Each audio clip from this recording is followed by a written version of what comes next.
हाँ दोस्तों आज हम लोग कार्यालय परिचारी का सेट नंबर 3 देखने जा रहे हैं। इस पर 2 सेट ऑलरेडी अपलोड है। ठीक है दोस्तों, तो आप जाइए देखिए और अपना एक सीट सिक्योर कीजिए। ठीक है दोस्तों, तो देखिए दोस्तों यहाँ पे है, देखिए कार्यालय परिचारी जो बीएसएससी के माध्यम से ठीक है आया वैकेंसी, उसके लिए हम लोग ये टेस्ट सीरीज लगा रहे हैं। ठीक है, तो इस टेस्ट सीरीज में दोस्तों हम लोग देखेंगे GK, GS, current and Hindi. ठीक है, मैथ को दोस्तों छोड़ देंगे। ठीक है, तो चलिए स्टार्ट करते हैं। सामान्य ज्ञान यहाँ से स्टार्ट है, तो सामान्य ज्ञान हम लोग स्टार्ट कर रहे हैं। ठीक है, चलिए दोस्तों यहाँ पे है, देखिए यहाँ पे कहा गया है निम्नलिखित में कौन सा कार्य राजनीतिक दल का नहीं है। तो याद रखिएगा ऑप्शन डी, सामाजिक आर्थिक आंदोलन को भड़काना। ठीक है, ऑप्शन डी। उसका नेक्स्ट देखिए यहाँ पे कहा गया, देखिए दोस्तों निम्नलिखित में से कौन उद्योग कृषि पर आधारित नहीं है। तो याद रखिएगा कौन सा उद्योग कृषि पर आधारित नहीं है, तो ऑप्शन बी सीमेंट। ठीक है, नर्मदा बचाओ आंदोलन संबंधित है, तो कौन संबंधित, याद रखिए ऑप्शन 1 सरदार सरोवर बांध। ठीक है, उसके बाद नेक्स्ट देखिए यहाँ पे कहा गया है, नेक्स्ट देखिए यहाँ पे कहा गया निम्नलिखित में कौन जनसंख्या वृद्धि का घटक नहीं है। याद रखिए ऑप्शन डी लिंगानुपात। ठीक है, उसके बाद नेक्स्ट देखिए यहाँ पे कहा गया है, नेक्स्ट में देखिए सागौन मोनोकल्चर ने डैश में प्राकृतिक जंगल को नुकसान पहुंचाया है। याद रखिएगा ऑप्शन बी दक्षिण भारत। ठीक है, बिहार के मैदानी भाग में निम्न में से कौन सी मिट्टी मुख्यतः पाई जाती है। तो याद रखिए ऑप्शन ए जलोढ़ मिट्टी। ठीक है, उसके बाद नेक्स्ट देखिए यहाँ पे कहा गया है बालाघाट खानों में निम्नलिखित में से किस खनिज का खनन किया जाता है। तो याद रखें ऑप्शन सी कॉपर। ठीक है, मेगास्थनीज ने पाटलिपुत्र की यात्रा किसके शासनकाल में की थी। तो याद रखें ऑप्शन डी चंद्रगुप्त मौर्य। ठीक है, उसके बाद नेक्स्ट देखिए यहाँ पे कहा गया है कम्युनिस्ट शासन व्यवस्था किस देश में है। तो याद रखिए ऑप्शन ए चीन। ठीक है, भारत में आपातकाल सर्वप्रथम लागू हुआ तो कब लागू हुआ था। याद रखिएगा ऑप्शन बी 1962 में। ठीक है, उसके बाद देखिए भारत छोड़ो आंदोलन के प्रस्तावक कौन थे। तो याद रखिएगा ऑप्शन डी जवाहरलाल नेहरू। ठीक है, उसके बाद नेक्स्ट देखिए यहाँ पे कहा है व्यक्ति जो देश बंधु के नाम से भी जाना जाता है वह है। तो याद रखिए ऑप्शन डी चित्तरंजन दास। ठीक है, उसके बाद नेक्स्ट देखिए यहाँ पे कहा गया है अखिल भारतीय दलित वर्ग संघ की स्थापना किसने की थी। तो याद रखिए ऑप्शन है बी आर अम्बेडकर। ठीक है, उधर निम्नलिखित में से कौन सा नारा सुभाष चंद्र बोस द्वारा दिया गया है। तो याद रखिएगा ऑप्शन सी जय हिंद। ठीक है, उसके बाद नेक्स्ट देखिए यहाँ पे कहा गया है अंगोला की राजधानी है तो कहाँ पे है। तो ऑप्शन है लुआंडा। ठीक है, उसके बाद नेक्स्ट देखिए यहाँ पे कहा गया निम्नलिखित क्रांतिकारियों में से कौन जिन्हें भारत की ब्रिटिश सरकार द्वारा लाहौर षड्यंत्र मामले में गिरफ्तार किया गया था जेल में 63 दिनों की भूख हड़ताल में शहीद हो गए थे। तो याद रखिएगा ऑप्शन डी जतीन्द्र नाथ दास। ठीक है, उसके बाद नेक्स्ट देखिए यहाँ पे कहा है बथुकम्मा त्यौहार किस राज्य से संबंधित है। तो याद रखिएगा ऑप्शन बी तेलंगाना। ठीक है, उसके बाद नेक्स्ट देखिए यहाँ पे कहा ज्योतिबा फूले किस राज्य से संबंधित थे। याद रखिए ऑप्शन बी महाराष्ट्र। ठीक है, उसके बाद नेक्स्ट देखिए यहाँ पे कहा गया नेक्स्ट में देखिए अकबर के शासनकाल के दौरान दीवान के नाम से जाना जाने वाला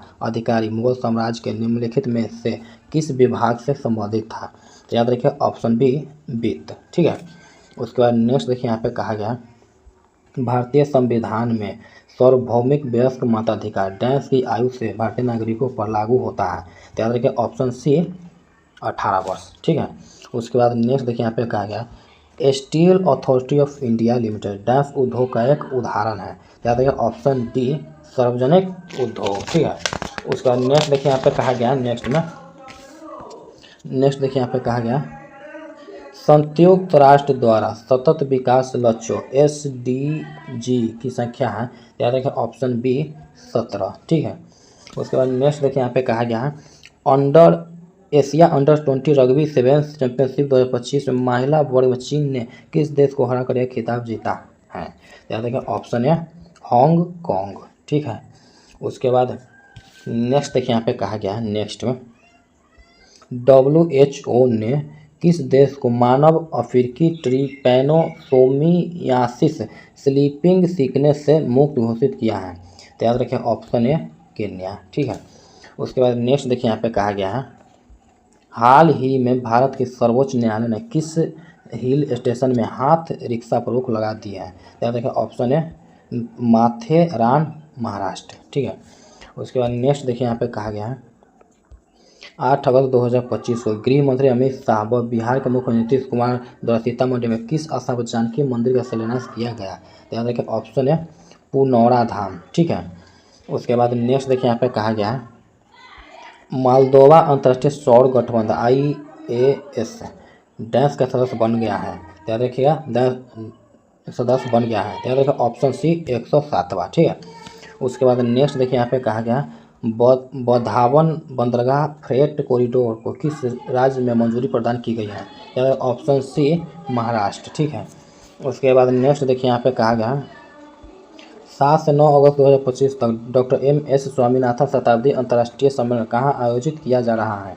याद रखिए ऑप्शन बी नई दिल्ली। ठीक है, उसके बाद नेक्स्ट देखिए यहाँ पे कहा गया 5 अगस्त 2025 को Bharat electric mobility index EIMI किसके द्वारा जारी किया गया है? याद रखिएगा ऑप्शन बी नीति आयोग। ठीक है, उसके बाद नेक्स्ट देखिए यहाँ पे कहा गया आकाश का रंग नीला क्यों होता है?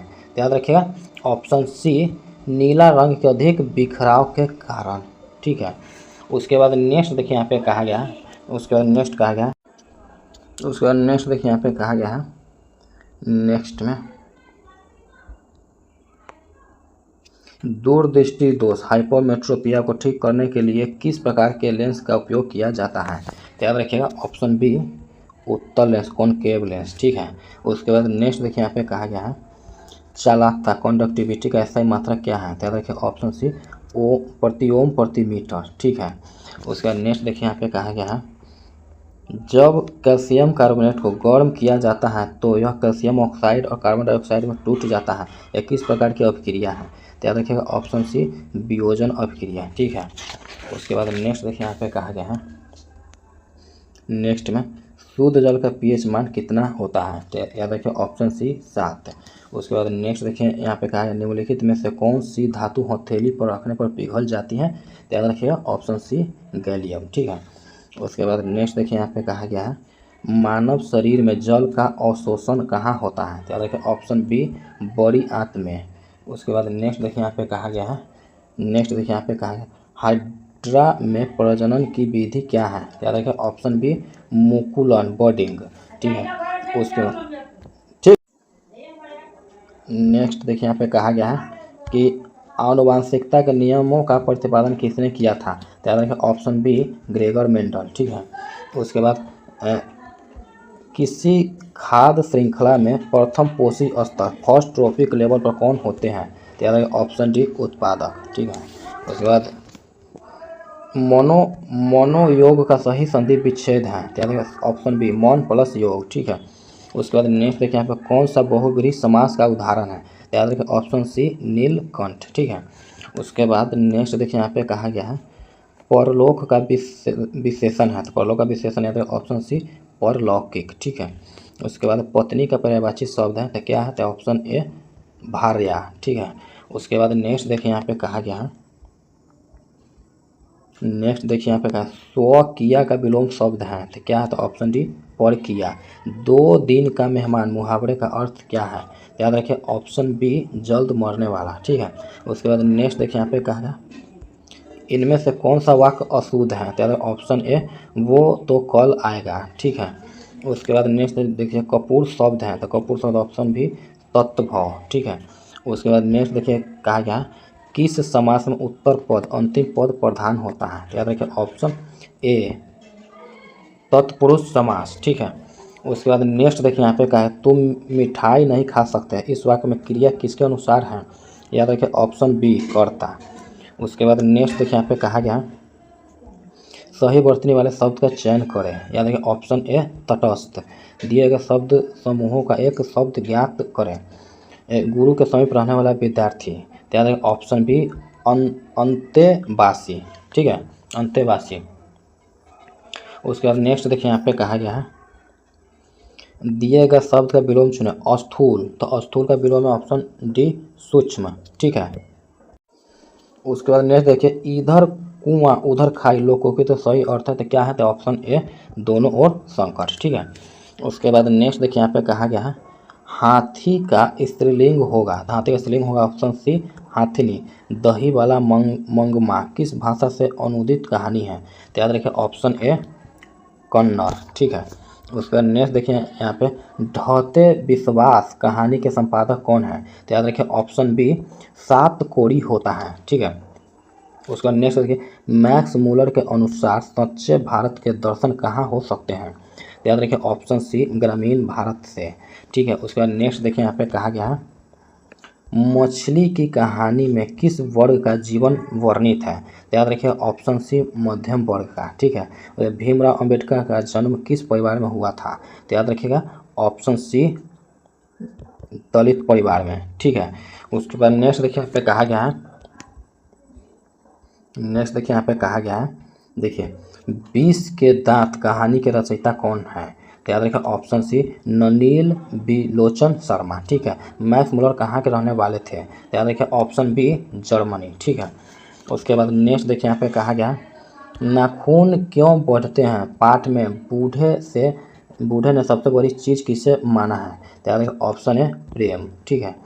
उसके बाद नेक्स्ट देखिए हजारी प्रसाद द्विवेदी का जन्म कब हुआ, तो याद रखिएगा ऑप्शन ए 1907 को।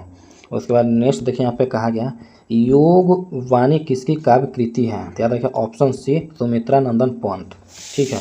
उसके बाद नेक्स्ट देखिए यहाँ पे कहा गया अपनी भूल को न पहचानने का सरल मार्ग दूसरों को ही अपराधी ठहराते हैं जो उन्हें सज़ा दिए बगैर हमें बिल्कुल चैन नहीं आता। सज़ा देने के लिए भी खास योग्यता चाहिए। कोई भी व्यक्ति किसी को अपराध के लिए उपयुक्त सज़ा नहीं दे सकता। दुखी व्यक्ति मात्र बदला ले सकता है। सज़ा देने वाला विवेकी या दयालु होना चाहिए। उसे किसी व्यक्ति और परिस्थिति विषय से प्रभावित नहीं होना चाहिए।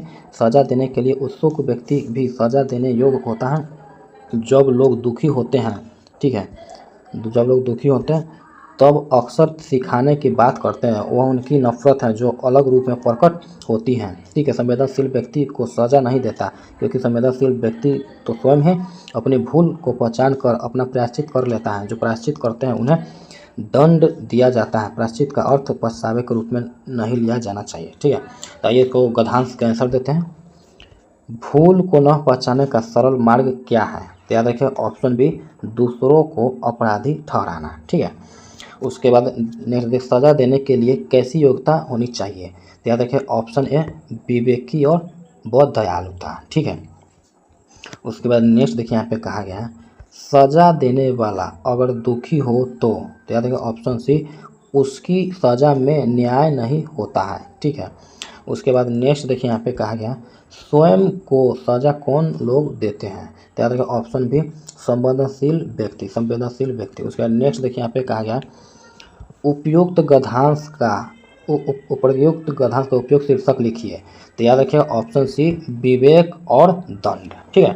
तो दोस्तों आज हम लोगों ने BSSC परिचारिका, ठीक है, परिचारिका प्रैक्टिस सेट नंबर 3 देखा, ठीक है। 2 सेट इस पर ऑलरेडी अपलोड है, तो जाइए देखिए और अपना एक सेट पक्का कीजिए। तो चलिए दोस्तों इसी के साथ अब मैं विदा लेता हूँ। मिलते हैं नेक्स्ट वीडियो में, तब तक के लिए बाय।